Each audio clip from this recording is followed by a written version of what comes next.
Assalamualaikum warahmatullahi wabarakatuh.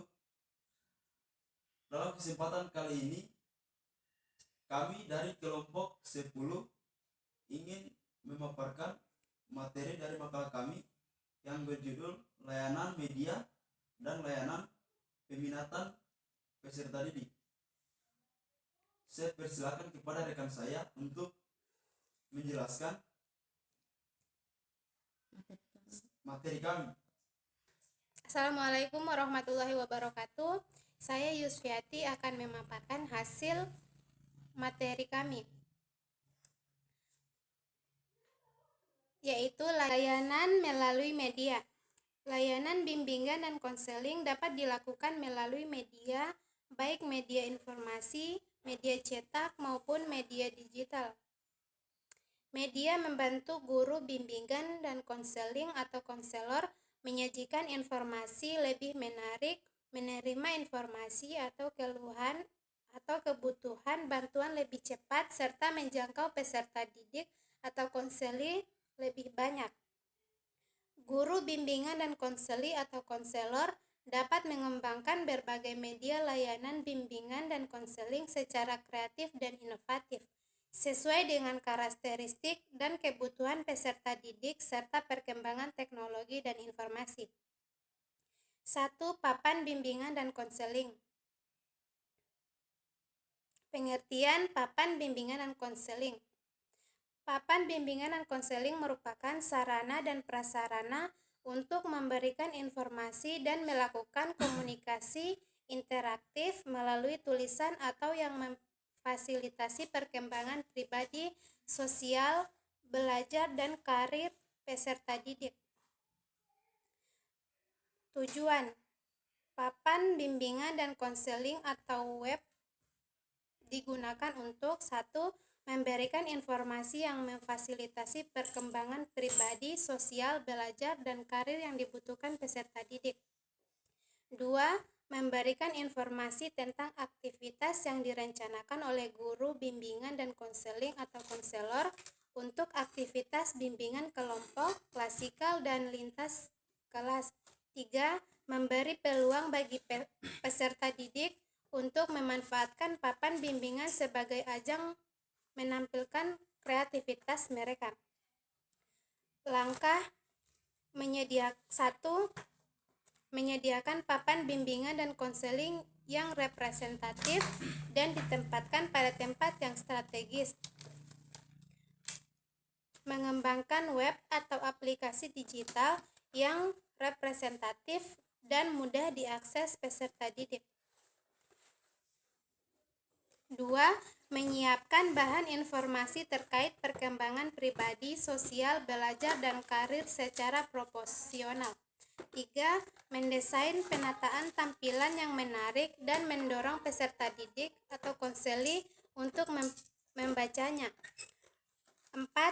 Pada web atau aplikasi digital lain, mensosialisasikan adanya aplikasi digital dan cara mengakses untuk memperoleh layanan bimbingan dan konseling.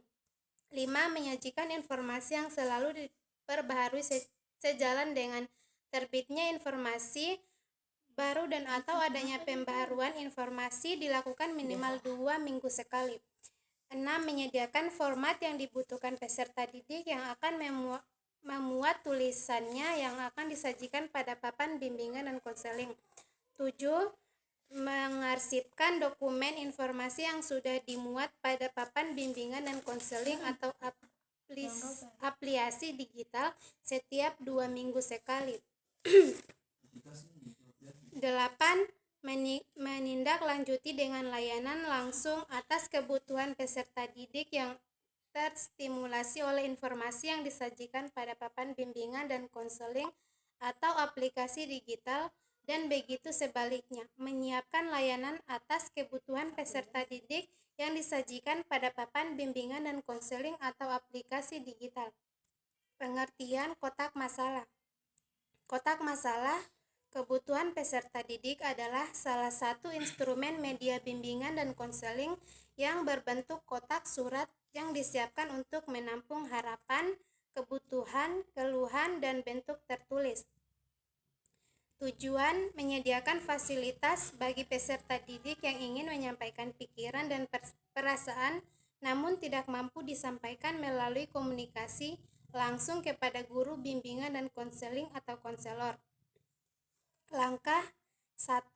Membuat kotak masalah peserta didik dengan ukuran yang diperkirakan. Cukup pada aplikasi digital menyiapkan menu konsultasi atau konseling. 2. Membuat isi kotak masalah setiap hari dan merencanakan tindakan atas harapan yang ditulis peserta didik dalam suratnya. Leaflet. Pengertian leaflet. Bimbingan dan konseling adalah media layanan bimbingan dan konseling dalam bentuk cetak, dapat dilipat dan berisi informasi dan bidang pribadi, sosial, belajar atau karir. Tujuan leaflet bimbingan dan konseling dibuat untuk memberikan informasi yang dibutuhkan peserta didik atau konseling. Langkah 1. Menentukan tema dan sasaran. 2. Menyusun deskripsi materi. 3. Mendesain dan mencetak leaflet. 4. Membagikan leaflet. 5. Melakukan evaluasi dan memberikan layanan tindak lanjut. Pengertian pengembangan media atau inovatif bimbingan dan konseling adalah usaha kreatif dan inovatif guru bimbingan dan konseling atau konselor untuk menghasilkan produk yang mampu menjabatani menyampaikan pesan bimbingan dan konseling yang dapat merangsang pikiran, perasaan, perhatian, dan kemauan peserta didik atau konseling untuk menangkap pesan dengan tepat.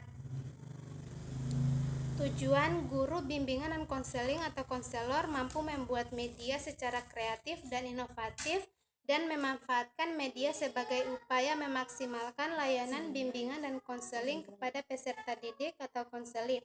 Langkah-langkah 1. Memetakan, memilih, dan menetapkan layanan bimbingan dan konseling yang memerlukan media. 2. Mengembangkan desain media bimbingan dan konseling sesuai kebutuhan, tujuan, dan sasaran layanan bimbingan dan konseling. 3. Membuat media bimbingan dan konseling. 4. Melakukan uji coba terpakai media bimbingan dan konseling. 5. Memperoleh umpan balik efektivitas media yang digunakan. 6. Melakukan perbaikan media berdasarkan umpan balik menggunakan media bimbingan dan konseling. 8. Mengarsipkan dan atau menyimpan media secara layak untuk dapat dipergunakan selanjutnya. B. Pemilihan dan penetapan peminatan. Pada jenjang pendidikan dasar yaitu SD, tidak ada pilihan peminatan mata pelajaran. Pelayanan BK di SD dilakukan oleh guru kelas untuk membantu peserta didik menanamkan minat belajar, mengatasi masalah minat belajar, dan mengalami kesulitan belajar secara monitoring dan tindak lanjut.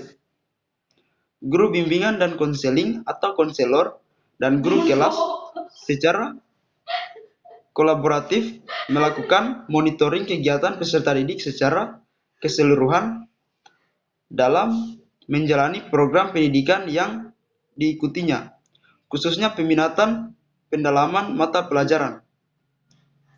Baik, itu dia tadi pemaparan dari materi kami. Akhir kata, billahi taufiq wal hidayah. Wassalamualaikum warahmatullahi wabarakatuh.